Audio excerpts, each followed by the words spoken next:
All right, folks, get ready to put your hands together for our next runner. They have over 100 Titanfall 2 runs submitted to speedrun.com. They're currently in the top 10 for the following categories: any percent NCS, and all helmets. Plus, they are in 3rd place for the Pilot's Challenge category. Give it up for Titanfall 2 any percent standard by Nextracer1. Take it away. Cool, thank you. So hello, I don't know, the mental image of the stream transitioning straight to the cat is really funny to me, and I was kind of laughing for it. Anyway, yeah, welcome to Titanfall 2. This is a very heavily movement-based showcase, so it's not the easiest thing to talk over, so I'm very lucky to also have Saf commentating with me. So hello, Saf. Hi, I'm Sapphire and Pink. I also sometimes run this game, very rarely, but I sort of am like in a supplementary role now. Yeah, I mean, if everyone's ready, we can probably just get straight into it. So yeah. All right. Oh, I forgot I had that as well. I always forget I have these things on in marathons. Anyway, yeah, so time's going to start as soon as I press space here. So if everyone's ready, we can do a little countdown. So let's go. 3, 2, 1, go.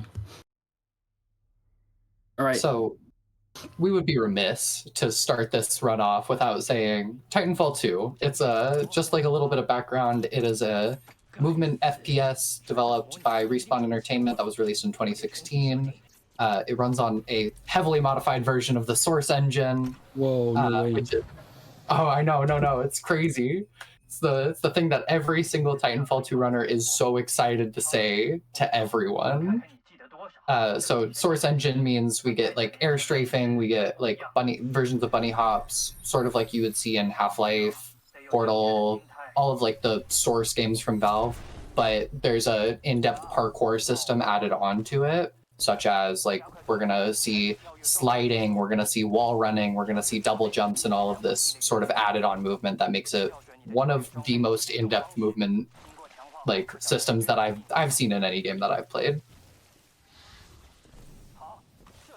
Yes, it is definitely, even if like you don't think it's the best one, it's definitely the deepest movement system. I think that's a fair bet. But yeah, so you can see like right here, Nex is just like arcing throughout the air, moving their mouse really, really slowly. Titanfall has a really low air acceleration as compared to some other sourcing games. So you won't see those wild, like massive, super strafes that you would in like Half-Life 2, for example. But you'll still see those slight arcs through the air, sort of like moving in a parabola.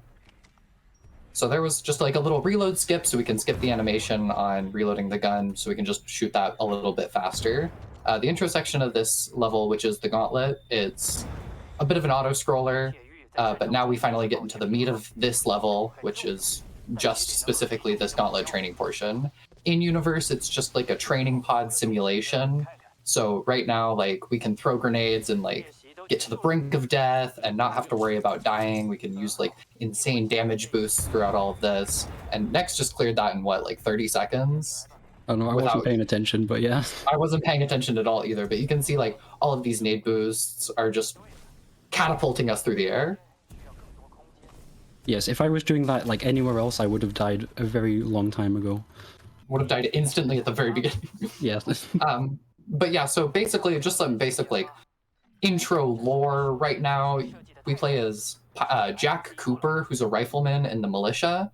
The militia is sort of like a frontier outer rim sect of planets that have bound together in a coalition against the big bad of the game, the IMC, or the Interstellar Manufacturing Corporation, which is, you know, your tried and true capitalist hegemony that wants to abuse all the planets for all their resources, take everything they can, and, you know, who cares about the people while they do it? Yes, there was a quite funny thing there where if you jump on the Titanfall indicator, the Titan drops in from the wrong angle, and it looks a little bit funny. It's true. It's very funny. It has no effect on any speed in the run. We only do it for vibe. So right here, just massive lore dump. We're still a rifleman. The pilots are the best of the best. They're the elite task force of both sides. They're gonna have the ones like that's gonna be where all of our in-depth like our double jumps, our wall runs, our massive like slides. A lot of where our speed is coming from is gonna come from our pilot gear. And so right now, like I said, lore dump. We're gonna see a lot of faces that are just gonna die in the rest of the run. You know, we're gonna see Ty Lastimosa, who is training us to be a pilot. We're gonna see Anderson. We're gonna see Captain Cole. Just a bunch of familiar faces that we'll see throughout the entire run here. And that was the gauntlet. You know, it's your tried and true 4-minute intro sequence that everyone hates to play. Although people kind of overhate the gauntlet, in my opinion. I think it's kind of chill. It just gets a lot of flack for being at the start of the run is usually the thing that. That's true. I will give you that. You know, a lot of people spend a lot of time in the gauntlet. Some people spend most of their time running the gauntlet. You know. So right here, just a little intro cutscene sequence leading us into the next level. It's going to be a lot more foreshadowing. A lot of the start of this run is a lot of foreshadowing. We're going to see that destroyed moon of the planet over there. If Nex had not 8-bit background graphics here, you can see about 2 pixels of a big foreshadowy thing in the background. Yeah. We'll see like a dish and like a giant sphere for a weapon, but that'll all come up later. Right now, we're dropping onto this planet. The militia's here thinking, okay, there's a research facility here. We're going to take it. We're going to take the information. And there's a lot more defense here than was previously anticipated. Yeah, so we're still a regular guy. We don't have the pilot gear yet, but for some reason you can still slide hop, which is really funny if you think about it. From like everyone else's point of view. Jack Cooper, regular guy, is his like full title pretty much here. Yeah, professional regular guy. Professional regular guy. And so right here is just going to be a little trick called a super glide. So if we hold a specific number of inputs here, I think it's sprint, crouch, jump, and forward all at the same time, we're going to get a boost out of any like scripted sequence. So like that, for example, it lets us get up to speed really, really quickly here because as a like a rifleman, we don't have all of that gear that we want. Yeah, so this cutscene is called the 18-hour cutscene because it's so long, and there's someone later where if we were playing in English, he would have said something along the lines of 18 hours. I forgot what he even says, to be honest, but he says 18. There, we have 18 hours. We have 18 hours until the Ark is sealed and ready for delivery. Yes, thank you, Saf. Yeah. Oh, you might notice. Oh my God, the game's not in English, but the subtitles are in English. What? That's crazy. So this run is, I believe, what is it? I can never remember if it's 32 or 36 seconds faster in Mandarin Chinese than it is in English. Yeah, I think it's actually 38 now. 38, okay. Yeah. The numbers always change on me, all right? But so we run it in Mandarin because it is 38 seconds faster, a very not insignificant amount of time to be saved over the course of the run.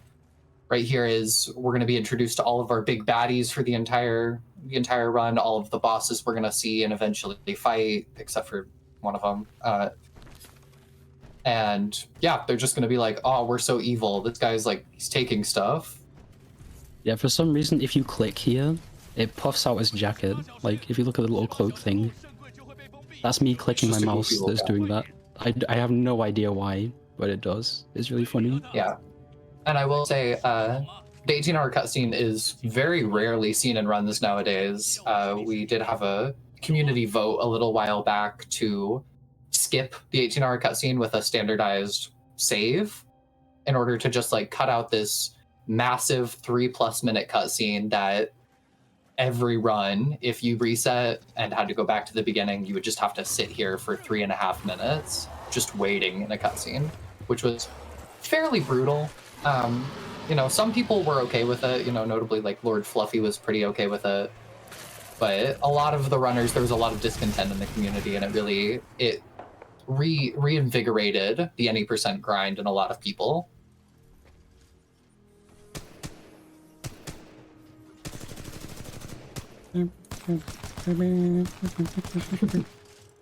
Anyways, this is a lot more lore. So right now, BT got super damaged in that fight against all those Titans that we saw last night. and Lastimosa also got heavily wounded. Speedrun lore here is we shoot Lastimosa, we kill him, we take his pilot gear, and we go on with our lives. But Yes, the right now pilot he's gear doing, is what gives us the funny movement stuff.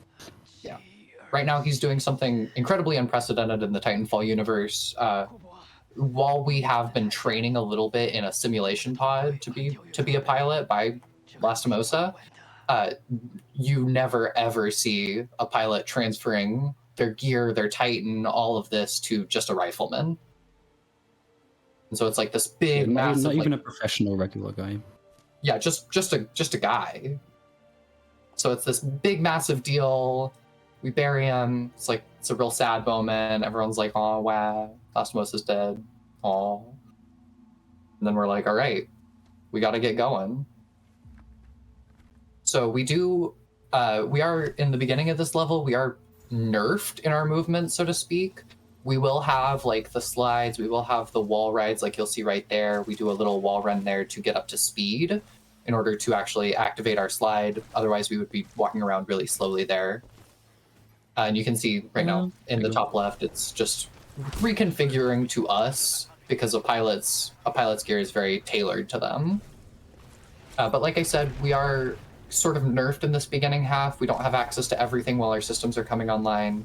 Notably, we won't have our double jump yet, which is pretty integral to a lot of the movement. Like you can really get out of some tight spots if you do have your double jump on you and ready. So a lot of this movement is pretty unforgiving right at the start. Right now we're making our way into a sequence called Death River, which if you die here, it sends you back into a checkpoint a little farther back, and it's like a hard death, which leads me into, there's two kinds of deaths in Titanfall 2. You can either do a quick death or a hard death, which will send you back to a checkpoint. Quick deaths are usually quick. They spawn you back real close.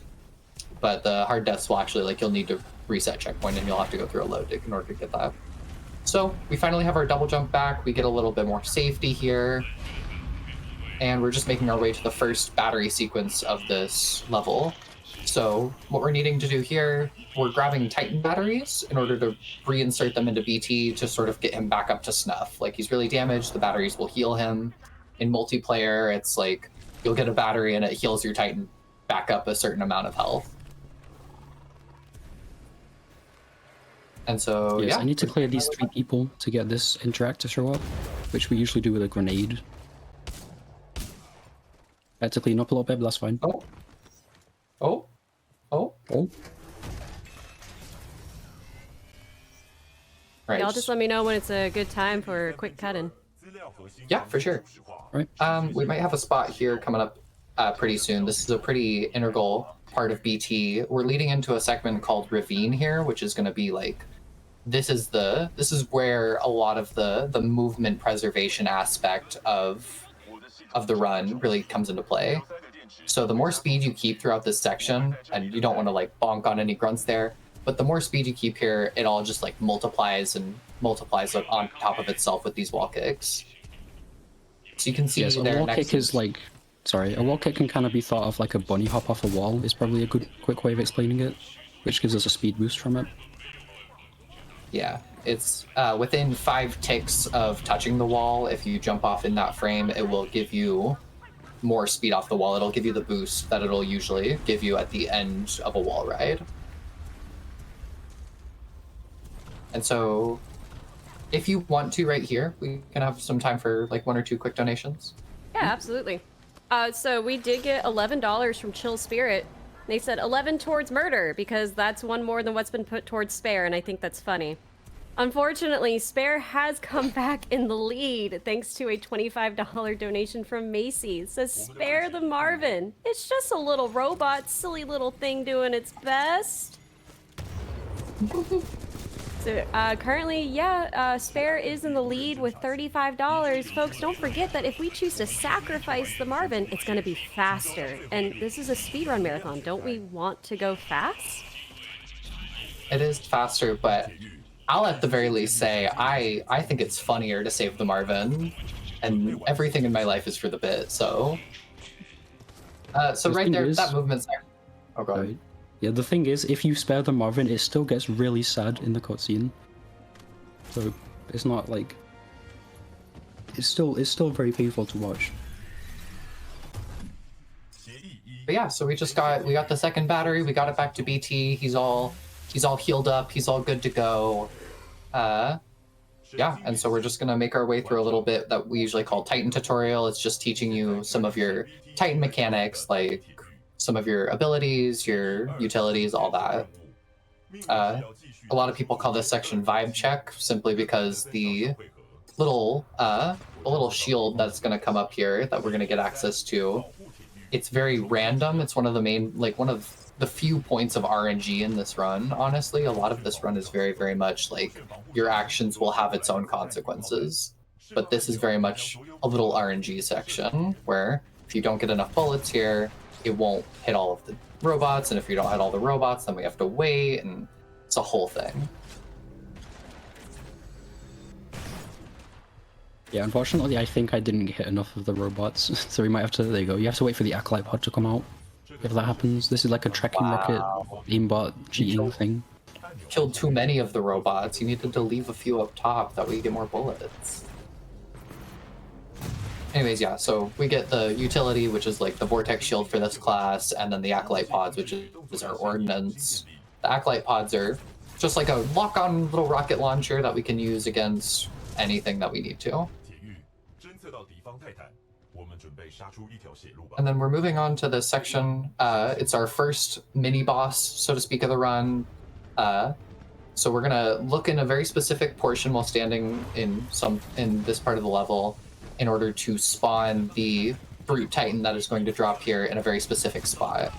And when we drop him here, we're gonna drop the E-Smoke and then proceed to load up his Vortex Shield with all of our bullets, have him shoot it back at us, and then shoot it immediately back at him, killing him very quickly. The strat's called No You, and it was originally found by a runner named Cash Mayo.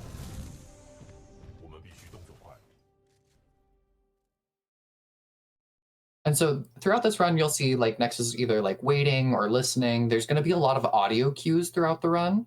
So there, if we go too early, we can actually go into a part like the end level trigger, and it won't load in until later, which will just lose us time. Yes, this is a very scary strat coming up, where you might notice this game is called Titanfall 2, but Titans are really slow, so for speedrunning purposes we just call it Fall 2. So I'm just going to be completely ditching the Titan and going fast instead. So this is a little strat that the community calls Visembark. It was originally found by one of the OG strat hunters, S Deception. And so here we're abandoning BT back there. We're going to use nade boosts and wall kicks in order to build up as much speed as possible through this section, because big Titans, they're really cool, but they move really, really slowly. If at any point in the run we can be moving as a pilot, we would like to be moving as a pilot. And so, although, oh my god, that was really, really scary. Those Titans down there, they will absolutely laser you down. Like, it is horrifying how fast they will kill you. That did spook me a little bit, I won't lie. Yeah, anytime I miss that pipe, I'm just like, my life is gone. So this level, as opposed to the wide open spaces more so of BT, as you can tell, it's a lot more cramped and a lot tighter quarters, except for this section right here as I'm saying it. But so a lot of this level is going to be dominated by a movement mechanic we use called tap strafing. So one aspect of the movement system in Titanfall 2 is called strafe lurch. It's in order to sort of make the movement feel good. If you jump and move your like press a directional key, you'll sort of lurch in that direction if you press it a certain amount of time after you jump. And so speedrunners, it used to be like, oh god, man, PC's so cringe. PC has strafe lurch and console doesn't. What are we gonna do? And then tap strafing was discovered. And tap strafing lets us abuse that strafe lurch by tapping our forward bind, in whatever case, like W or whatnot, in order to abuse that strafe lurch and let us take tighter corners without losing as much speed as we would have if we just just like sat on the ground and just walked over. So it still lets us keep a lot of speed while still losing more than we would in an actual strafe. So this is a little bit called Sludge Skip. It is the biggest, I think the biggest sequence break in the game at this point. I'm a oh bit my scared god, because next. I think I may have picked up another Eva instead of pressing the button. We'll see if Oh that my happened God. in a sec. I swear to God, if you... Yeah, I think it did. Okay, hold up. I got this. Okay, Oops. holding. I can fix this. There you go. Okay, this checkpoint Okay, we is really fixed it. consistent, so that wasn't too scary. Yeah, that button. We have to hit that, Oh, otherwise you- it soft locks. And Oh I my picked up God. another gun that I already had instead of doing that. Okay, so this whole section, in order to skip, there's like a 5-minute plus fight here. If you ever played this game on Master and you didn't know about this, I'm so sorry. But it skips that massive fight that happens there. It's a big long waiting sequence where we're just waiting for enemies to drop in, and we can just move over through that geometry and skip it by embarking into BT through the wall. Yes, and honestly, kind of good thing I went so slow there because you could explain it in time. That's the hidden benefit of trolling. Yeah, and so like I said earlier, usually that Titan, we would move through that area with a Titan because of all the sludge on the ground, but it's so much faster to just make our way through it like a pilot. Yeah, and an important detail here is because we skipped the Titan section at the start, we don't have a Titan loadout that we'd usually have. So a Titan loadout is basically like a class, kind of. Each Titan loadout has different abilities and weapons. And the one we would usually pick up here would be way better to do this boss fight with. But if you go fast enough as a pilot, it still ends up being overall faster to do it like this. Yeah, it is slower to do this fight as the class that we're in, which is Expedition, but it's fully offset by how much pilot movement we get to put in here. And that was a really clean Kane, actually. You know, it was not even, like, it wasn't even that clean in practice. Kane loves to just run away. We say go off to Brazil. Yeah, we like to say Kane goes on a world tour.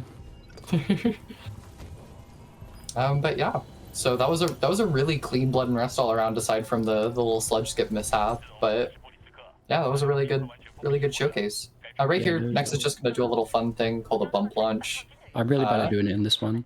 You might have seen it an attempt at it earlier when we were in the pipe section, but basically by wedging ourselves into a corner between two walls and crouching and spamming jump, we get shot up into the air really fast because we're bouncing off of each wall and just stacking double jumps on top of each other. And it works like that for crouching. Yeah, if you do it in that corner, you can get out of bounds from it. But I couldn't do it. It's true. And also die. Yeah, and also die. So yeah, once again, we're not embarking. We are faster as a pilot in pretty much every situation. Yeah, Fall 2. Right. So this is Into the Abyss 1. It's the first of the three-part missions. We're going to start off immediately with like a nade boost and wall kicks and just absolutely racking up so much speed here. You know, usually you'd be moving through the section at maybe 50 kilometers per hour as a Titan, but with all of this pilot movement, we get to hold all of that momentum. We get to strafe around. We get to get to this section of the level, which usually takes us, it's like a minute and a half, and we're here immediately. We're gonna use this platform to clip out of bounds here and go for it's called Into the Abyss because it's into the abyss. Anyways, so we make our way throughout the out of bounds section here in order to skip a Titan fight that normally would lock us out of this section. It's the main reason like why pilot movement was like, okay, we can't really go through this as a pilot because we need to proceed this Titan fight. But despite some very scary nade boosts, that was a very clean underneath the door slide, and we just get to hit a quick death trigger at the bottom in the out of bounds. It will warp us back up top in bounds, and we just get to make our way through. Yeah, so once you hit this button, the death barrier at the end like goes away, so you can just fall down, and it doesn't kill you, and it's really funny. Keeping up the namesake of Fall 2. True, actually. Yeah. So that's the button we need to press. We don't need to wait on the elevator like Nex said. We can just fall and immediately hit the end of level trigger. All right, so this is going to be some of the sickest movement you'll ever see at the start of this level. Are you guys ready? I am No so pressure. ready. All right. So we're immediately going to utilize this platform that we're on to give us a lot of velocity right at the beginning with a wall ride. And our goal is to just keep this all, stack wall kicks and slides and strafes all throughout this area. It's so sick. This is so awesome. This is the coolest section in the game, except unfortunately it's not. None of that mattered, and I'm sorry I lied to all of you. This level is the unfortunate auto-scroller of Titanfall 2. It used to be a 6-minute auto-scroller, now it's like a 5-minute, 45-second auto-scroller. So this entire level is just all centered around platforms, and the platforms moving throughout this level. A lot of our timings in order to be able to finish the level are tied to the platforms. Oh my god, Nex. Yeah, I almost went for the swag strat.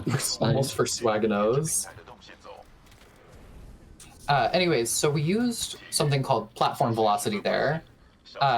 Platform velocity is one of those things in Titanfall 2 where there's an entire video essay on it. There is actually an entire video on platform velocity and how it interacts with us throughout this entire game. But we can utilize platform velocity throughout this level and a couple others throughout the run in order to boost up to tons of speed. So this is just a little fight section. This is the place where we have to wait for the auto-scroll to catch up, and so in the meantime we like to make 2 robots fight each other and we bet on them. It's true. Which hopefully I can keep them alive, because I've started trolling this bot lately. Yeah. Because they keep dying. And if you want to read 1 or 2 donations while we're setting up this fight. You betcha. So I have $75 from Medicine. Nothing better than a BBQ on a hot summer day. Best of luck to all the runners. Thank you so much for that. We have already raised $272 for LGBTQ Freedom Fund. That is wild to me. Y'all keep those donations coming in and make sure that when you donate, you're picking a bid war or an incentive. You gotta scroll to the bottom of that donation page and click add incentive. Your donations affect how the marathon goes. So there you saw Nex hacked one of the specters in order to set up a little cage match between these 2 guys. Unfortunately, Blue won. Unfortunately is a strong word choice. I'm a Blue hater. I'm a Blue hater through and through. I'm always for red here.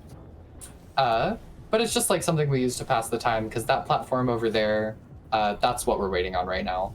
Yes, this platform is canonically named Randall in the community. All right. I didn't know that until yesterday. Yeah, it's the same platform from like Melee, like the cloud from Melee. So here Nex is setting up on a specific portion of the platform to set up for one of the skips that we do in this level, or I say we's a really strong word. High level runners do this skip in the level. It's called Railgun. So Nex is set up in a specific portion in order to utilize the platform velocity that this platform is moving with. It gets up to like 300 plus kilometers per hour at its fastest, I think. Yes, I will definitely need a safety save for this, I'll put it that way. Yes. It's incredibly difficult, and it's literally like, this is top cut. Oh, I might have done it. Oh? Let's go. Oh? All right, so Nex has utilized the platform velocity that platform has given us in order to fly super far forward, bounce off of a rock, and get to this section of the dome. Oh my god. Get to this section of the dome before we're supposed to, before the platform even gets here. This is what people usually call the scarier part of Railgun, just because this geometry is real funky and you have to make your way around with a lot of walls and oh my god. Yeah, this is the deceptively difficult part of this skip. After you do the really cool part, you still have... Like, people like to sleep on this climb, but it is actually really hard. It's harder than it looks. so difficult. I remember back in the day when I used to not be able to hit dome skip, and I would just struggle with this climb all the time. Anyways, the trigger we need to proceed the level is right there. Once we hit that, the platforms start falling down from the top of the dome, and these platforms that we're on now are going to be moving on up. This is also probably a good time to mention this level does have a bounty on it currently. The community is hunting for an Abyss 2 skip, so to speak. It's $2,150, I think, is the current pot for it. I might be mistaken. That might be old news, but yeah, it's just to skip that, waiting for that platform. I need to do a pixel perfect lineup real quick. Oh, pixel perfect lineup. Oh, there you go. Oh my god. That's oh my god. I did it. Oh my god. Oh.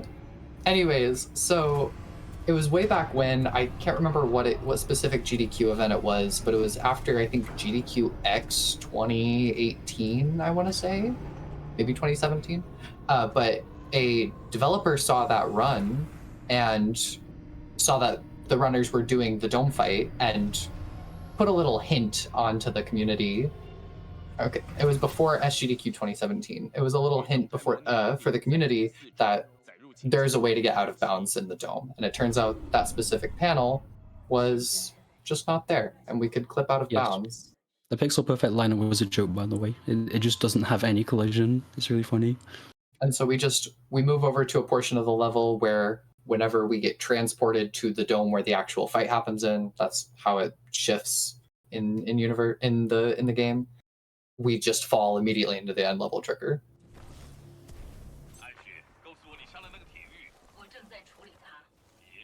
Yeah, so there's some really tight movement coming up, and we're gonna try and, if I can set up a wall run, I'm going to attempt to get into the cylinder while it's moving, and I can use it to like fling me around. There you go. I've been having trouble with that lately, so that was a bit relieving to hit. Yeah, this is a deceptively hard level, I feel like. It's a lot of rocks, it's a lot of weird geometry. But we go around in the cylinder that way because it's faster than waiting for the actual cylinders to eject and climb on top of them. So we are just making our way through this whole section. We do our little kicks on these walls here in order to build up a ton of speed in order to just jump the gap and not have to deal with having another platform to jump onto. And so next is going once again, this place was definitely designed to be in BT, but Fall 2. Yes. Fall 2, this is very much a Titan section that we're just going through as a pilot. Those Titans will kill you pretty much instantly if you are uncloaked, so... And this is adding on to into the Abyss, because when we go for the out of bounds in Abyss 1, we skip a pretty integral loadout in Brute, which we would usually use to skip this upcoming fight with Ashe. Usually we would hover off of that little ledge there and hover up, go out of bounds, and skip her that way. But we don't have Brute. At this point, out of the, I think, 4 Titan loadouts we should have, we have 1, and that's the one we started with. So we start the Ashe fight trigger, we get into BT in a vacuum with Scorch, which is one of the loadouts we don't have. This fight is faster, I believe, if you just fight her with fight her with Scorch, and she is perfect. But doesn't happen. We don't gotta worry about that. We're just gonna skip her with E-Smoke Ashe skip. So we put a little E-Smoke in the corner there, BT dashes back and clips into the door, and then we can proceed to embark into BT, clip through the door fully, and then disembark because it's still faster to be a pilot. Yeah, it's a very weird interaction where if a Titan's like halfway through something, sometimes it will like put you on the other side if you embark. But it never works anywhere else. It's really weird. So next up is the second set of 3 levels. My personal favorite set of 3. This is the Effect and Cause levels. So we're getting right into it with Effect and Cause 1. This is always like the level that everyone's like, you told your friends about whenever you played this game for the first time. It's the really cool level with time travel, you know? But this first level, we don't actually have access to traveling through time ourselves yet, so we have to wait for these scripted triggers whenever we touch them to be able to actually travel through time. They're talking about weapons, who's this guy, you know? This is going for a nade here, which is, oh my god, such a scary nade. That one has messed me up far more times than I can count. You can soft crash the game by doing that grenade if you die in that place. I didn't know that. It is a bit scary. But yeah. But yeah, So this we just is make our way. Go ahead. I was gonna say, this is Anderson, like the guy I just took the helmet from. He's the guy who was assigned to a mission here, and we're basically doing his mission for him because he trolled it. Yeah, fell through a floor, you know. There's some like lore there. No one really knows how he got in the floor because the floor's there in both timelines. It's, you know. And also, he didn't fall through the floor. It was a whole thing. It's a whole thing. Anyways, so this is just waiting now. Most of this first level is just waiting. Yeah, this is a classic spot for donations if you have any. Yes.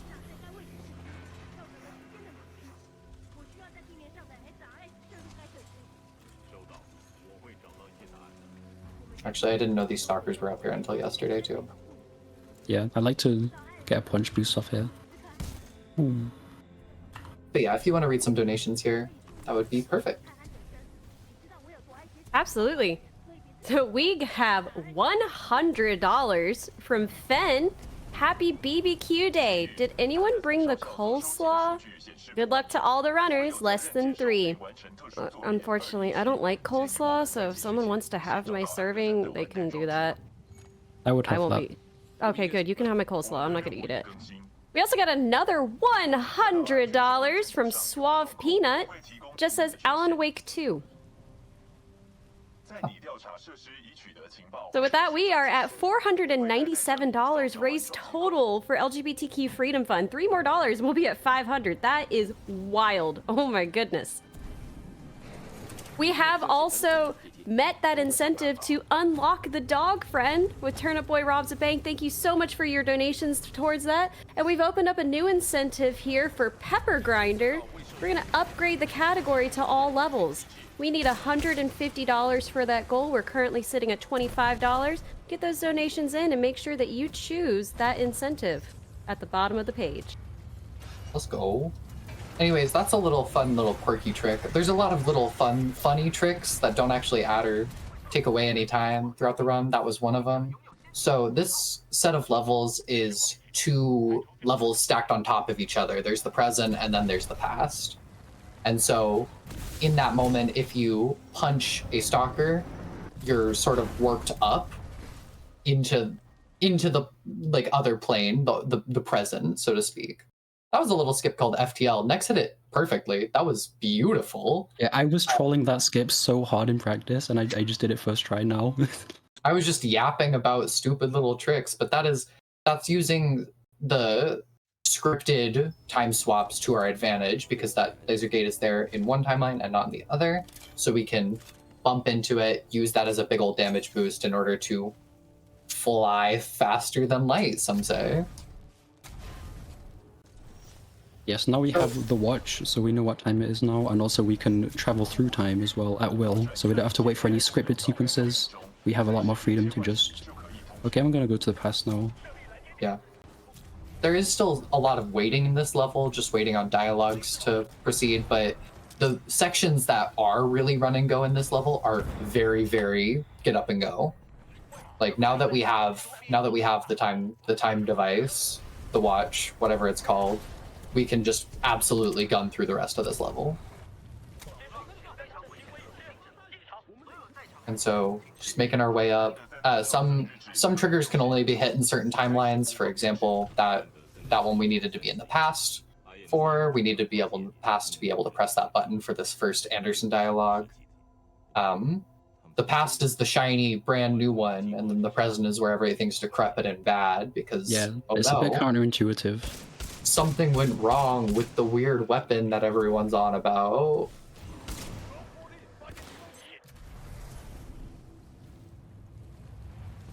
And so straight into another waiting period.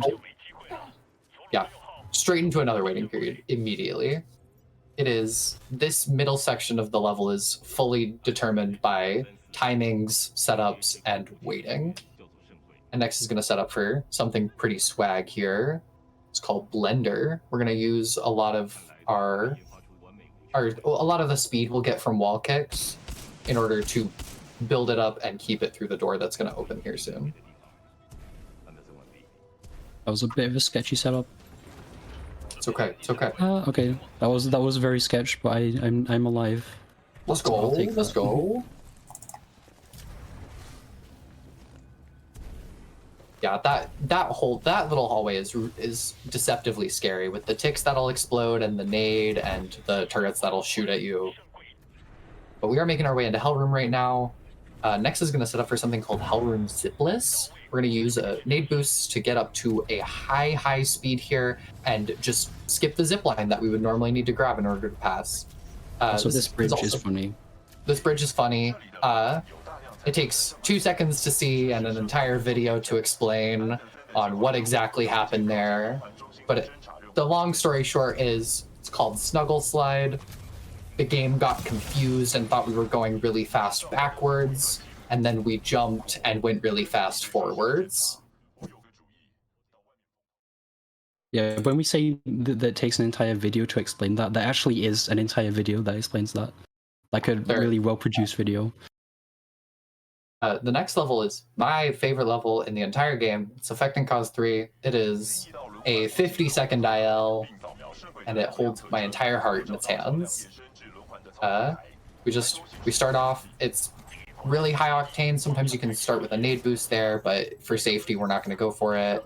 We just make our way over to this panel and interact with it. And then the fan boost is going to come up. So we're going to use the damage boost that a fan is going to give us in order to fly. I've been trolling that as well, so I'm happy I did that. Nyong. BT. I will go for another funny strat here that people don't usually go for in full game, but it's really Ship funny, so I have to do skip. it. I go for ship skip in full game. Let's go. Let's go. Ship skip is such a silly little trick. It's like a 10-second time loss if you miss it and a 2-second time save if you hit it.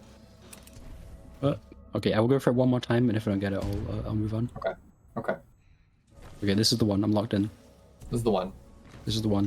This is the one. That might be good enough for mantle. Let's go. Let's go. Let's go. It's always the one where you say, okay, this is the last one that ends up hitting you. Yeah. It genuinely is. You just gotta start saying this is the last one the first time you do it. Yeah, this is the first and last one. Real quick interruption. We have hit $500 raised for the Let's go, LGBTQ let's Freedom go. Fund. Thank you, Let's everybody, go. for your donations. Oh, that's really, really sick. I'm so glad to Yeah, hear it that. really is. Yeah, this whole final bit of the level is just like more and more exposition. The long story short, that's a power source. It's the IMC is wanting to use it to power a weapon. We don't want them to power the weapon because they're going to use it to kill all of us. That's why the moon was destroyed on the fall down. We're taking up Anderson's mission to try and get this information back to the militia now. Yes, and also the funny watch has conveniently broken now. It's true. We got it for 3 levels, which was probably the perfect amount of time. If we had it for any longer, it either would have gotten boring, it would have gotten overbearing, or it would have made the game too easy. So next is going to menu here to get all of those loadouts that we have skipped, all 5 of them. Yeah, like starting the mission from like level select is basically our way of saying, hey, this is where we're up to now. Give me my Titan loadouts, and then the game's like, oh, you're right. Sapphire, we have a request in the chat for you to say yippee. I saw that. I was going to try and find a good time when something hype was happening. Yippee! Anyways, so here is something so boring. We're just fighting some stalkers. We're just setting up for a little bridge or a little door setup. Usually you'll have to wait for BT to get all the way down the mountain and then make your way over in BT in order to kill all these guys, but Fall 2, everything's faster as the pilot, so we just make our way over, kill them all super quick, and then head back to BT before he gets down the mountain. Imagine if the UK version of this game was called Titan Autumn 2. That would be really funny in my opinion. I'm gonna go a little bit safe here because you can crash if you embark here too early. It's true.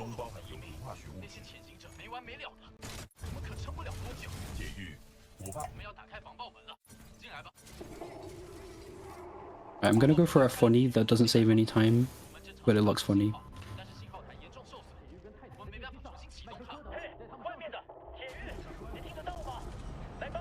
Just a goofy little. Oh, I did it.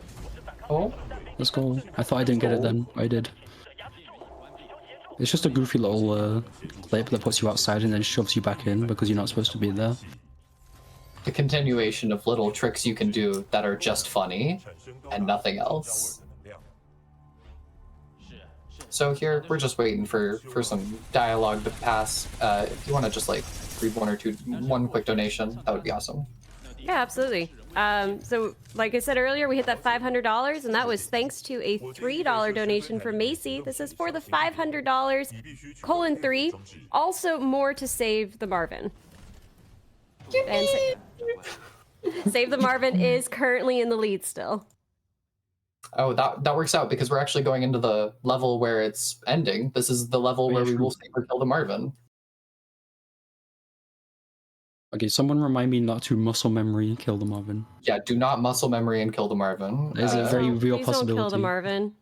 Yeah, the Marvin. We're gonna see the Marvin in like less than a minute. So I say there's currently $138 sitting there to save the Marvin. Please do not kill the Marvin.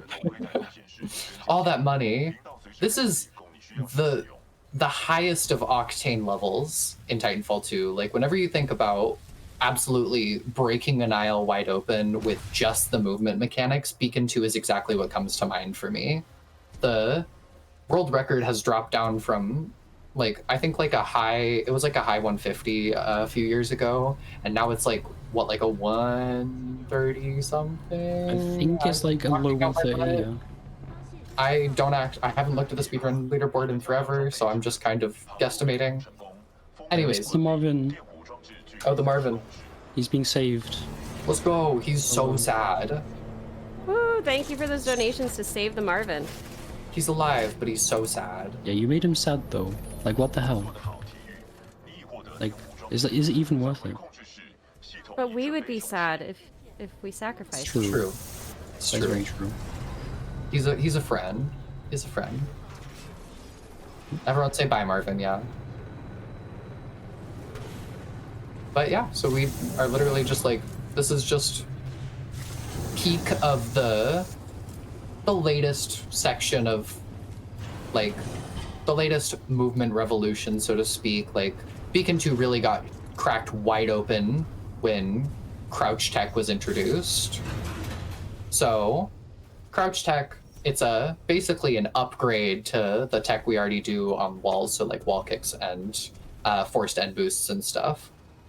So we will, if we crouch at the same time as we kick off of a wall, instead of just getting, for example, 10 kilometers of speed, we'll get 13, and it's basically just an upgrade. And so that's what the little CKF in the bottom left corner is all for. It stands for crouch kick fix, because again, an entire video trying to get summed up in a few seconds of knowledge, but it would crouch tech would be different for everyone depending on your polling rate of your keyboard and your frame rate that you could get in the game and the tick rate and like all of this stuff in the game. So we instituted the crouch kick fix, which puts a very short, like I think it's like 8 millisecond delay on inputs in order to be able to universally, like, if you press your jump and your crouch input at the exact same time, they will get sent on the same input and you will actually get that crouch kick. Yes, there was a whole saga about that. There was an entire saga about that, you know, a low point in Titanfall 2 speedrunning that led into a high point or something, you know. An entire Zweek SR video on it. Yes, everyone go watch Weak SR, by the way. He makes really good true. speedrun videos. It's true. So right now, just a little more exposition. What's happening in this third 3-part level is we're trying to get back in contact with the militia. We don't have a ship. We don't have a working dish. So we had to go back and we had to go into the techno mines, so to speak, in order to get this arc tool and repower up the reactor. But spoiler alert, the dish is gonna break and we won't be able to contact the militia. So we still have an entire level to go before we can do that.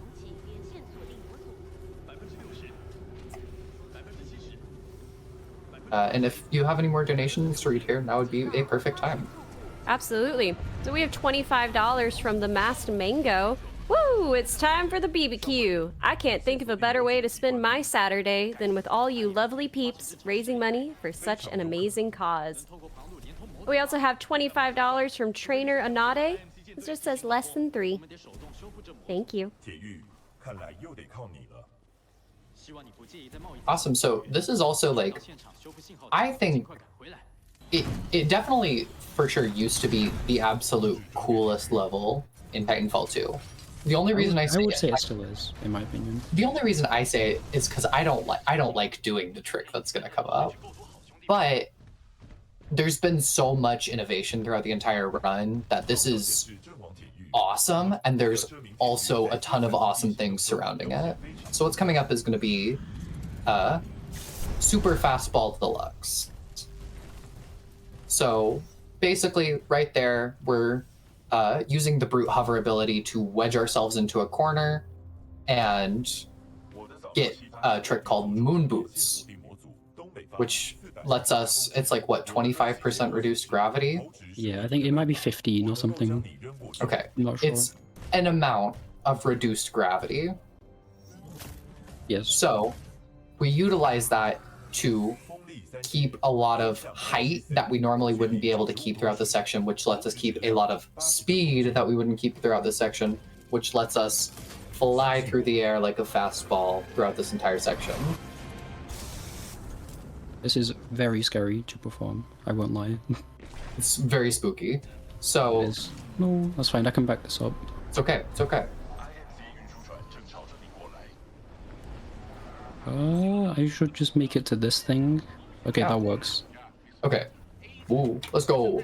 So the goal there is to keep 108 minimum kilometers per hour in order to just keep all of that speed while grabbing the grav stars that are off of that box.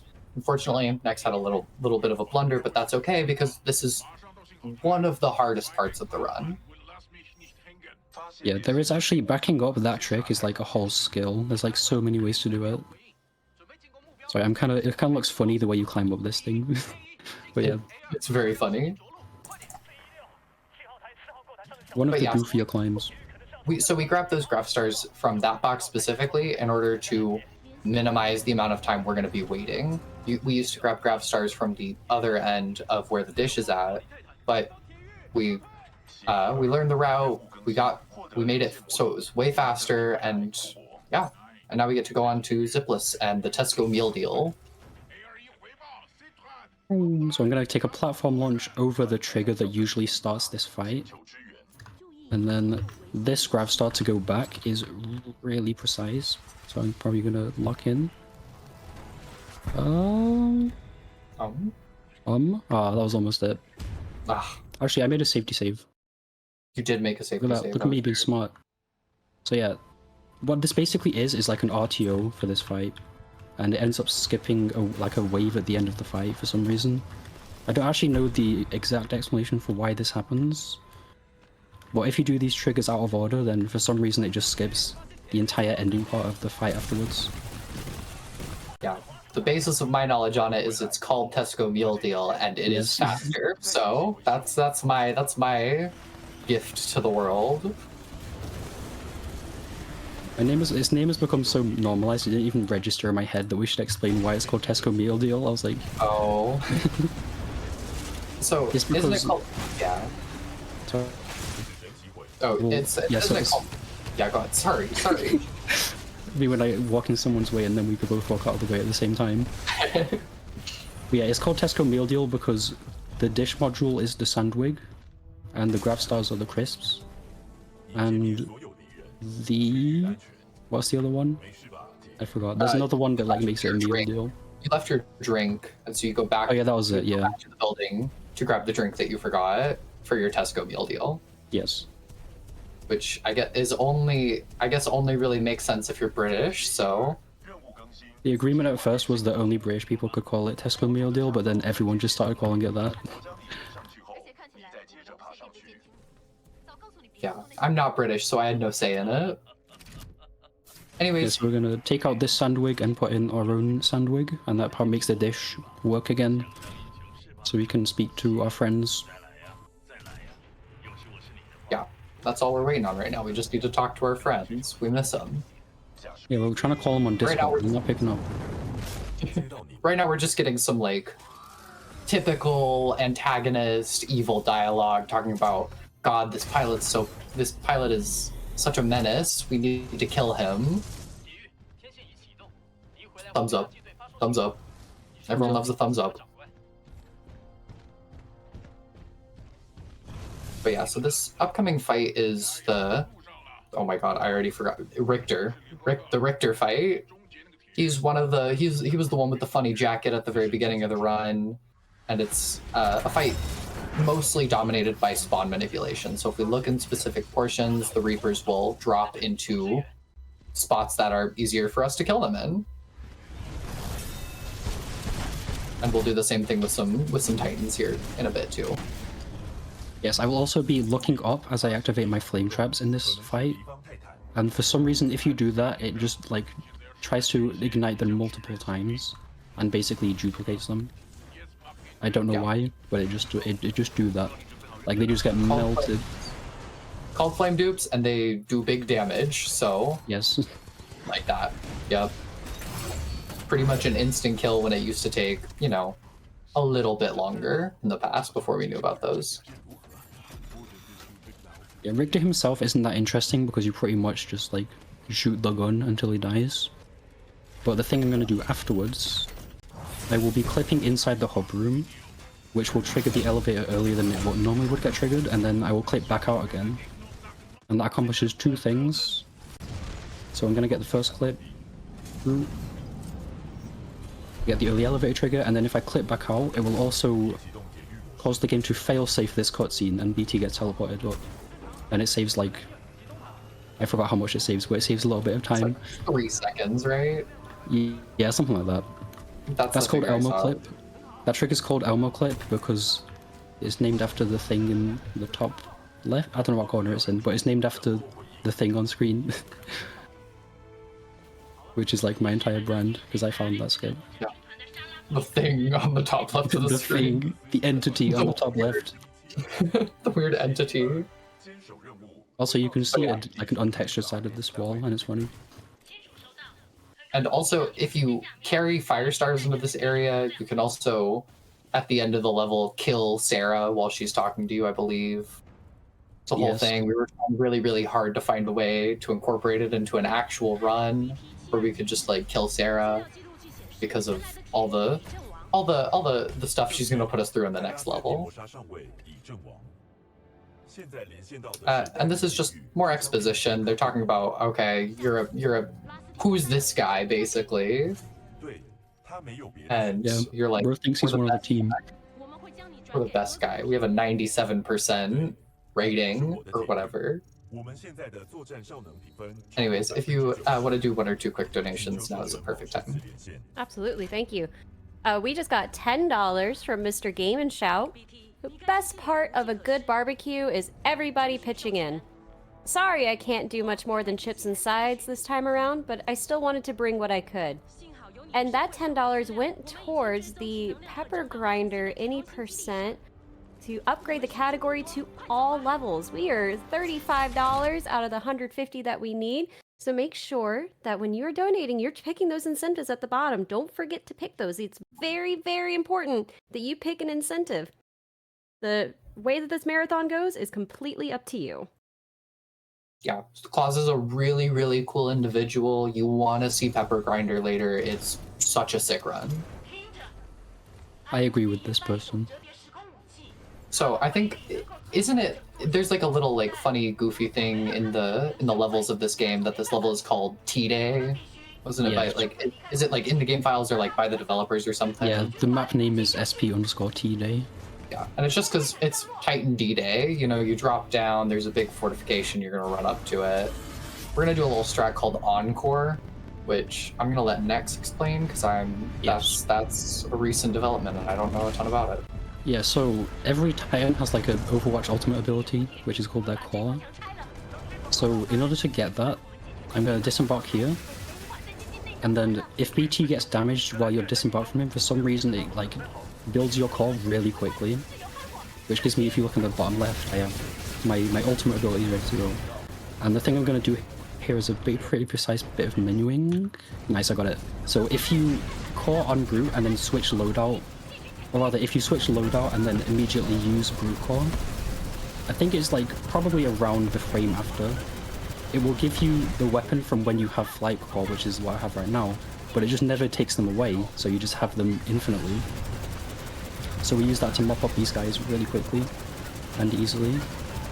Yeah, this is by far and away way faster than like the old strat for this, which was basically throwing our Scorch Core, which was like a big giant wall of flame that we throw down on the ground. It was just throwing that every which way and trying to kill Titans like that. But this does so much more damage, it's way faster.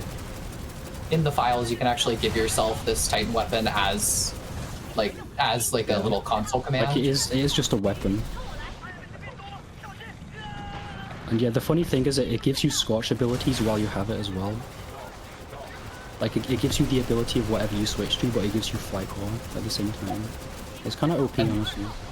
This level is a very thinly guised, and I say very, very thinly guised, escort mission. Our whole goal is we need to get Sarah Briggs, who's our commander, into the elevator at the end of this section.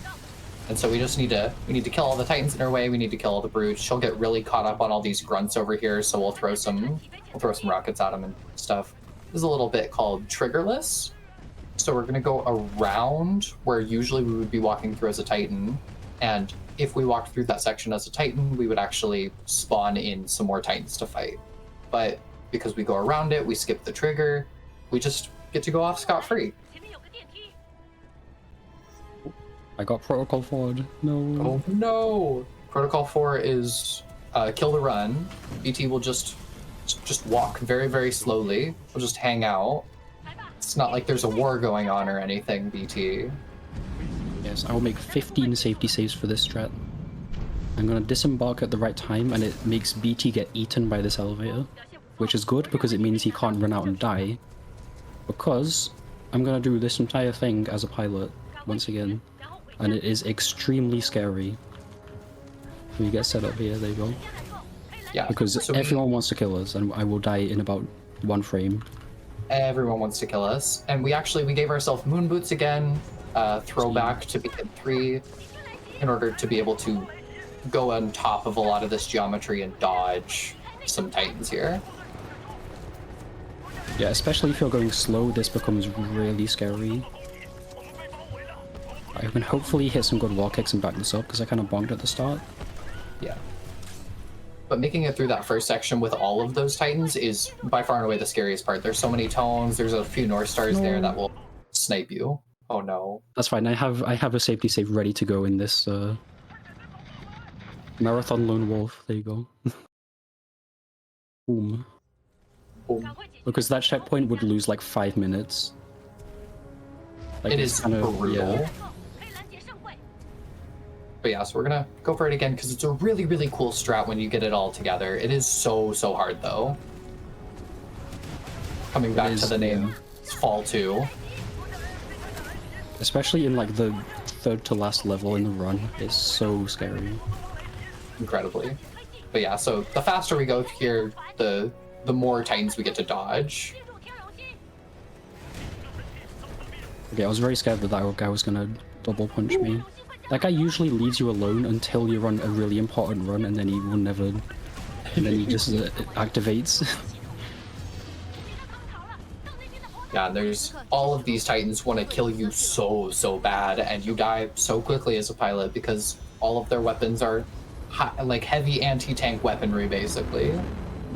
Yes. At the end of this level here, there is like a trigger that is a fail-safe for seeing a bad geo. Like they didn't want you to see ugly geometry further up, so they just end the level earlier, and it saves a bit of time if you hit that trigger, which I just did. It's very funny. Yeah, I should have menu here again. Yep. There you go. Cat jump scare.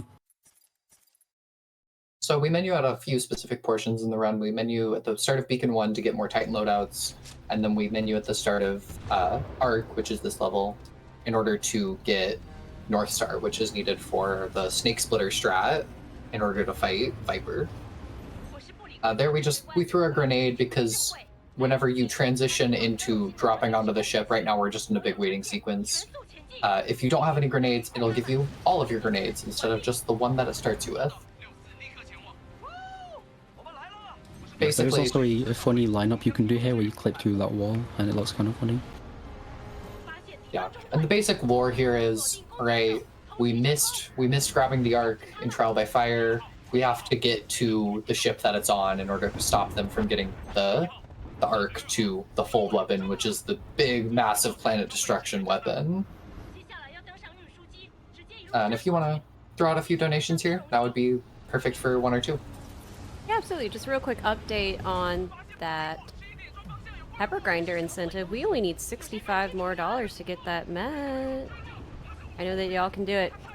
So this is a special donation for both of you. I hope this is $50 from Viz. Say sup, y'all. Sup, y'all. Viz here. Love to see this great game being run to support a great cause. Rock out, Nex and Saf. Thank you, Viz. Viz is a pillar of the community, certified good guy in the Discord. He's done a lot of stuff for the community in terms of like pushing farther on terms of like affecting Cause 3 and pushing Nex especially hard in order to.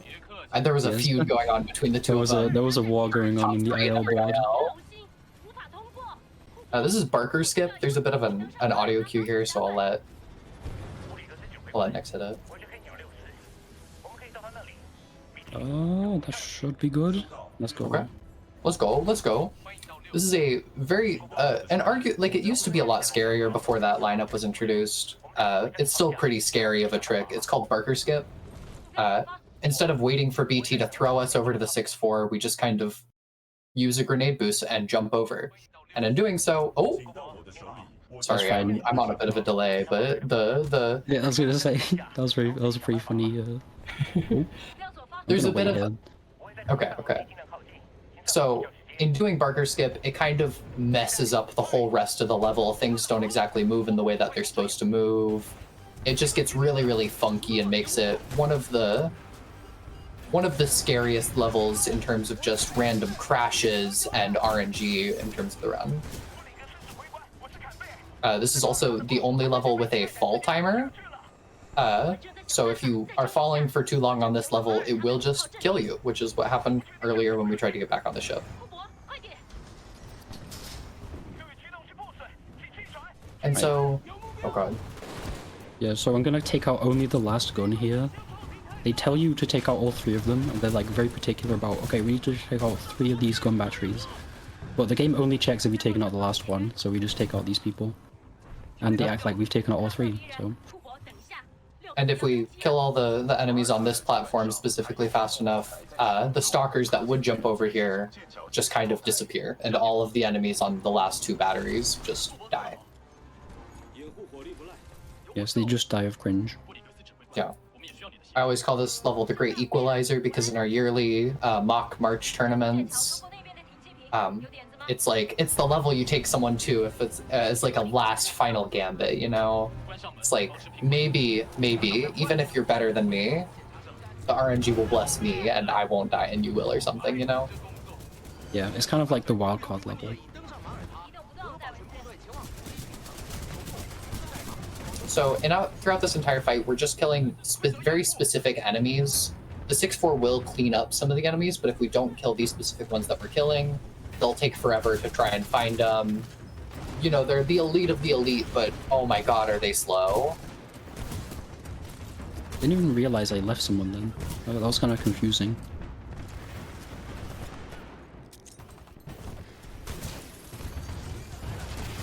But yeah, this section is like technically kind of an auto-scroller, but going fast just gives you a time cushion kind of thing. It gives you space to troll a little bit. Okay, that was a bit weird, but we got through. So. We got through it.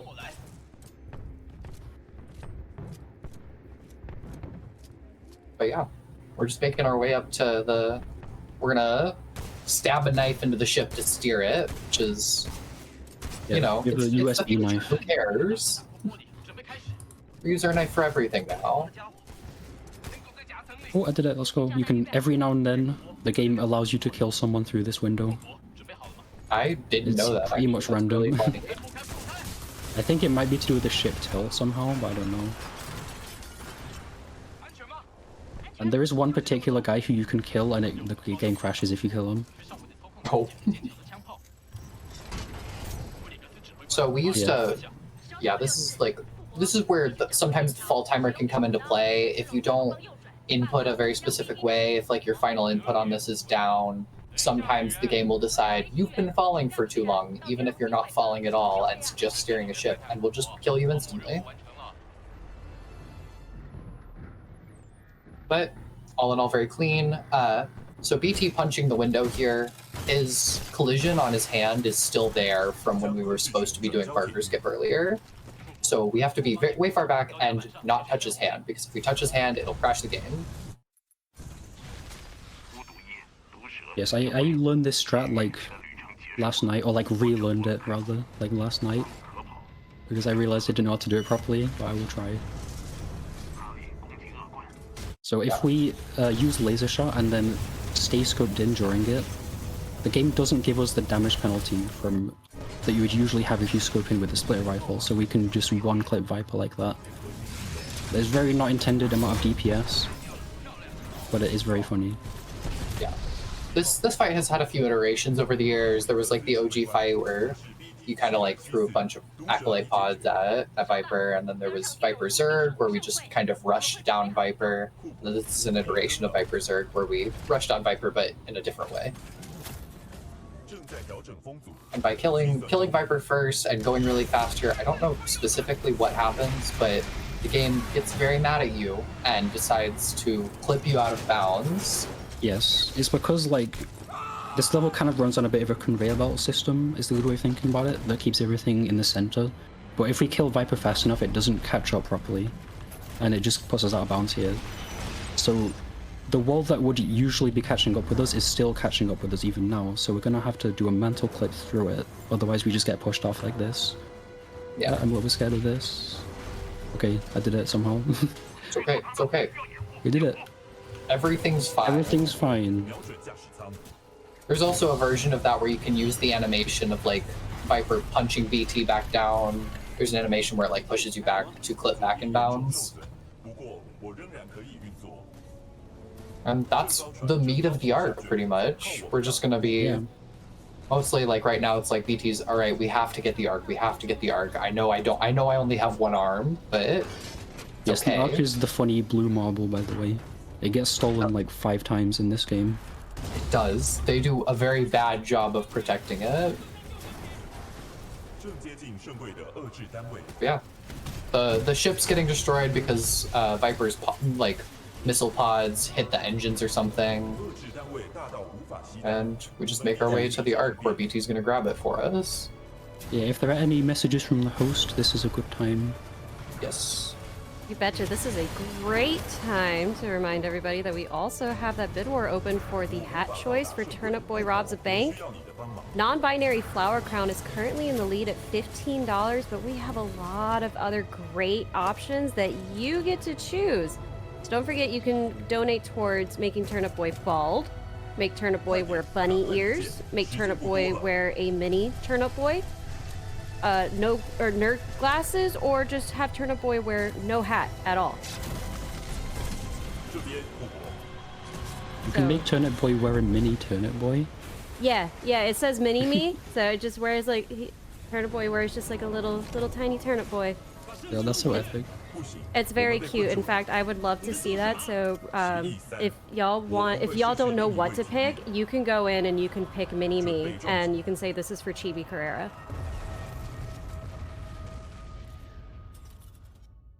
So throughout the run, you'll see there like there'll be dialogue options that pop up. Right there is the only point in the entire run where it is faster to select both dialogue options. It just ends up that it's faster to have BT say both of those lines than just wait it out. Yeah, the final level has a big cutscene at the start, which is like when you're doing it, like if you're on pace for this, the cutscene is kind of a good thing, I think, because it lets you calm down a little bit. But Yeah, like, especially yeah, if you're not on pace, then it's really boring. 语音指令无法辨识。 Yeah, we Yeah. basically just crash landed, and now they're trying to re-steal the Ark off us. back and forth and back and forth. Blisk is being big bad guy. He's like, give me the Ark or I'll kill you, you know? If I was Lord Fluffy, I'd be able to voice act this whole cutscene, but sadly I'm not.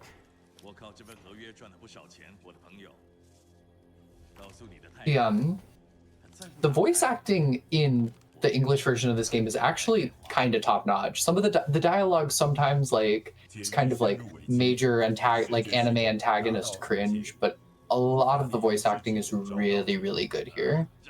Especially Blisk's voice actor, peak. Yeah, I was running the game in English a bit ago, and I kind of forgot how epic it is. It's like we got some really good people in it. Yeah. You know, we have some Mandarin hype. We have WoW, Zhang Xingwu, you know, the Trust Me. Yeah, to be fair, like the Mandarin Viper voice actor did a really good job, I think. Oh yeah. Like it does sound really sick. Yeah, Blisk being major bad guy. I'm gonna shoot your pilot in the head. I'm gonna Let me put in. a low texture quality gun in your head unless you give me the funny blue marble. And then BT's big trust me plan here, arguably very funny. I will actually say there's going to be a bit of a flashing lights warning here in a little bit when Ion starts shooting into BT, or when Slyn starts shooting into BT. So it's kind of flashing lights, you know. But this whole section is just like BT's like, I'm gonna break out and like start punching people. And that's his whole plan on getting out. Yes. So It is flashing kinda lights is funny. gonna be like right here. Yeah, flashing lights here.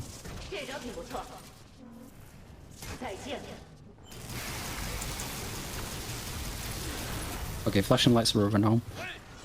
It's over. We're good. We're safe. It's Jova. So if we walk backwards into this fire and almost die, BT will start talking to us earlier. But he's like, no, what the hell? He's like, wait, you're my only way out of here. Come on, please.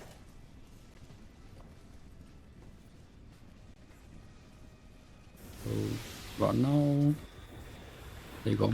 It is a bit scary, but I have yet to die from doing that. One day it will happen though. I think I've died like once or twice throughout this. Yeah, fun fact, if you look behind you in this cutscene, you can see a gun levitate through the floor in a bit, and then like disappear. Like there. It's just a minigun. It's very think funny. It's so funny. Like there's so much stuff here that's just like it's only for the bit. Yeah, I like to think Respawn did that for the bit, personally. Yeah. So BT here, he takes out his data core, and in it is the Seer kit, which is the survive, evade, resist, and escape kit. Yeah, I think. I don't know. It's some combination of words that end up being SERE. And so in it we'll have a data knife, which since we play on 110 FOV, we already had a data knife on our person. We get a smart pistol, which is an auto aim weapon that is in the multiplayer, used to be a primary weapon in Titanfall 1. But also BT's data core, which is his entire person. Yeah, so I this am is just the- cheating now. This run is no longer valid on the speedrun.com leaderboard. Straight up cheating, auto aim. This beginning section is a little scary. We don't get our jump kit until just a few seconds into starting this whole movement section. And if we die in any of those like opening buildings, we have a chance to go back and get soft locked because it won't give us our double jump anymore. We'll just navigate throughout these hallways, just like trying to build up as much speed as possible to make our way through these tight corridors. Yeah, the movement here is very intense if you're on pace. It's very like, half of it's mental, I like to think. Very much so. So we called in like a spare Titan that we had lying around, but I'm gonna put BT's eyeball in it, and that turns it into BT. because No of longer sci-fi reasons. FS1041, now BT7274. Friendship ended with FS1041. So this next section, it's going to have a big trick called Rocky Road, which is a very difficult movement section where we're going to go around all of this big rocky terrain up here, leaving BT behind and just kind of yumping around. Oh god. This is very scary because almost none of these walls are actually runnable. There's only very specific parts of them that are. And if you die, you get... like, your run's basically over if you die there. Yeah, you lose so much time there. I'm also gonna go far left over here, and that skips a Titan spawn, which would usually be trying to kill me. Actually, I think it might have still spawned. Okay, I'm really scared now. Oh god. Did you hit the trigger barely? Yeah, I think so. Okay, I think I lived. We're good. Everything's fine. Everything's fine. Yes, everything's fine. Everything's under control. The top of that door doesn't have collision. We can just kind of make our way through it. And once we make our way through it, it opens. And we have to get past a specific section over here into which BT will teleport and then be completely safe. Like right there. And now we're just making our way to the final boss fight of the run, which is against Sloan. Not against Kuben Blisk, you know, the big bad. Just against Sloan. Yes, I mean, technically the speedrun final boss is Blisk. That's a bit of foreshadowing there. Spoilers. God. What the hell? So this fight is dominated with spawn manipulation and keeping the enemies where we want them to be so they can constantly be taking damage. So we rush down Sloan there in order to spawn the next set of Titans, which is wave 1. And then we do a flame dupe underneath them in order to kill them way faster. We save one of our flame traps in order to set it up and spawn manip Sloan into walking into it and taking a ton of damage from it, which is Sloan phase 2. This guy ran out of the way. No. Professional troll artist. Dang.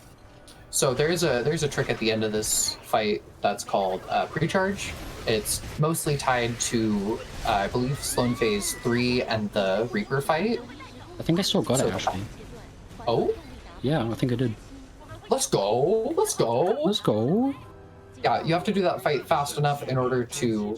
So what happens during that fight is the fold weapon spools up and then it decharges. And if we get to it, I think like before it starts to decharge, so to speak, we can just leave it charged up and not have to worry about it charging up at the end of this. Yes, and also I have my gun out. That's because I used Sword Core right before the arc injector got pulled. And since I have my gun out, this is the evil final monologue. And we can just whoop, whoop, and he's dead. And he can actually die in this cutscene, and when he does, it skips all of his dialogue. Like, it's a miracle it doesn't crash somehow. It just skips all of it. Held together by duct tape and glue, what can I say? True. That's a little trick by called duct tape and vibes. Andy Shot. It was found by a Reddit user way back when named Shot Andy, who posted in the Discord about, or posted on Reddit or something about being able to kill Blisk early. And so with that, we skip like 30-ish seconds of dialogue that he would be speaking. Like, the game somehow knows, like, oh, he's dead, I better skip the entire sequence. I don't know how it works exactly, but yeah, it's kind of interesting. And also, Apex Legends is no longer canon. Sorry if you like that game, it's not a real game anymore, sorry. It's getting taken off Origin, sorry gamers. Taking off Origin is an insane thing to say. Origin is basically abandonware at this point. I mean, I still have Origin, because you can still get it. You have to do some Hackerman stuff to get it, but yeah. Yeah, and the other thing is these funny lights are all on, and so they don't get turned on ever, and you can just get instantly shot out of the fold weapon. Well, not the fold weapon, the arc injector. And so if we had at that point been, like, if we hadn't gotten pre-charge here, these wouldn't have been lit up, and we would have had to wait for the actual injector to spool back up. But instead, as soon as the dialogue's done, we just get shot out. I like how we have the 2 overlapping music tracks as well, because we skip so many triggers. I know. So yeah, F in the chat for BT. We love you, we miss you. He did. Or is he? Dun dun dun. This is the last, like, literally 30 seconds of the run here, so time is coming up very, very soon. Time is coming up. I will let you know. I'm gonna try and get a funny slant boost off of a funny slanty thing. And it can sometimes... Oh. Okay, nice. You got it. Let's go, let's go. And time. Let's go! GG. GG. That was that's actually a really good run by my standards. Oh, that was really good. That was so hype. Yeah, that slant boost can be kind of scary sometimes because if you don't hit it the right way, you can run into moving platforms and moving walls and get launched off to Brazil. Yes, the planet is dead. This will affect the shark population. Yeah, unfortunately, you know, we can only save the Marvin so much. You know, the planet is exploded, so We did our best. we did our darndest. But yeah, that was such a good run, Nex. That was such a good run. Yeah, actually, I'm a bit scared because we might be well below estimate now, and I might have trolled a little bit. Because when I made my estimate, I was kind of scared I was gonna not do as well. But yeah, I mean, if I had any thanks to give, I would definitely say thanks to the whole community. Ever since like COVID, when I started doing this, y'all have been the most welcoming people in the universe, and I appreciate all of you. Yeah, and also thanks to Saf as well for commentating. I would not have been able to speak over this gameplay. I would have actually died, so thank you, Saf. Just gonna say, like, shout outs to you for being so awesome. Thanks for inviting me on. You know, like, you're always like one of the hypest runners I ever get to see playing this game, and it's always a treat to get to watch you run. Thank you. Just gonna, yeah, my shout outs are with the community, with specifically like a lot of the folks who made it so welcoming and inviting at the very start, like Viz and Zweek and like Ed Smitty and Brian Otto and all these people that I really looked up to when I started running, like who would race with me where I started, even though I was not great and they were way better than me. Just like huge shout outs to the community. Shout out, like, if you ever want to learn more about this game, you know, you can always catch us on the Discord. It should be on our speedrun.com page. Shout outs to Zweek for always putting out some really informative videos about some pretty hard-hitting topics. Shout outs to Nex's mom. True, thanks to me, Mum. Great. Next, where can we find you? You can't find me. Good luck. I'm joking. Oh, okay. No, you can find me Nextracer1 pretty much anywhere. And except on Twitter, it's Nextracer11 because someone took Nextracer1. I was like, what the hell? Yeah. I'm Sapphire _ in pink on pretty much Twitter is where you can find me. You can also find me in Discord under Sapphire _ in _ pink. All right, wonderful. Thank you both so much for this amazing run. Yeah, thank you for having me as well. Thank you so much. Bye-bye. All right, chat, give it up one more time for that amazing Titanfall 2 run. That was the movement, and that was absolutely wild. I couldn't tear my eyes away. Wonderful, wonderful job. For anyone who is just joining us, I just wanted to say real quick that Binary Breakers is a community dedicated to showcasing, supporting, and uplifting speedrunners who are between, outside, and beyond the gender binary. If you're interested in becoming a Binary Breaker, DM us on Twitter or send us an email at binarybreakerspeedrunning@gmail.com. One last quick update before we start to transition into Turnip Boy Robs a Bank. That hat choice incentive is still open, but it's going to be closing soon. Non-binary Flower Crown is still in the lead, but don't forget, I want to see the Mini-Me hat. So if someone wants to get a donation in for that, non-binary Flower Crown is only in the lead by $15, so it's really not too much to change that. If you're not interested in the Mini-Me, then I would also be interested in seeing some bunny ears. I think that would be super cute.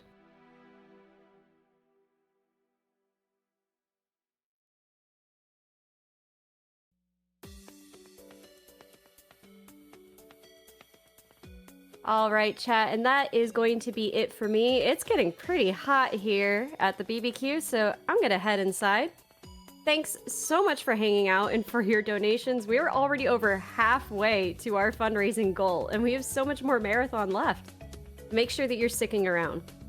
I'm gonna be leaving y'all in some great hands, so I'm gonna hand the tongs and the apron over to Blupe. And yes, don't worry, the apron does say kiss the chef. But I'm gonna let them take over the grill for a little bit. Make sure you're taking care of yourself, drinking lots of water, and I'll see y'all on the flip side. Make good choices.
All right, and we should be live.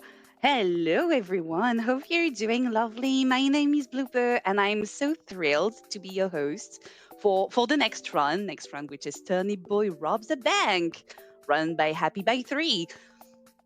Hope you're having a lovely time so far. We are so yeah. For those of you who just jumped in and have no idea what is the event, well, hello, welcome to Binary Breakers Summer BBQ. And if you don't know, BBQ stands for Breaking Binaries Quickly. Yay! So this is the very first event from the Binary Breakers community, and we are super happy to bring you the best games from the best non-binary runners, non-binary or outside runners, well outside of, let's say, the established expected binaries. I hope it does make sense. Please pardon me if I'm being looking for my words and stuff. You might have noticed from my accent, I'm not an English native speaker. I'm French. Bonjour. So I might be from time to time looking for my words or struggling on some stuff. I might also be I don't know, mispronouncing names. And if that happens, I am so, so, so sorry in advance. Please trust that it is not done on purpose.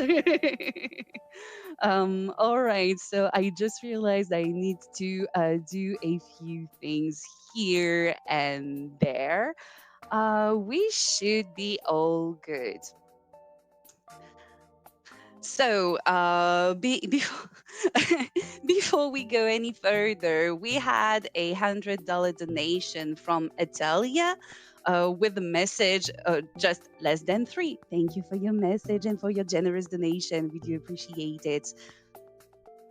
And let me find back a few things here and there.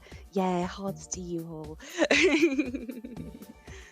So yeah, as I was saying, so this event is meant to bring you runs from speedrunners who are between, outside, and beyond the gender binary. I was actually looking for my words, and now it does make sense.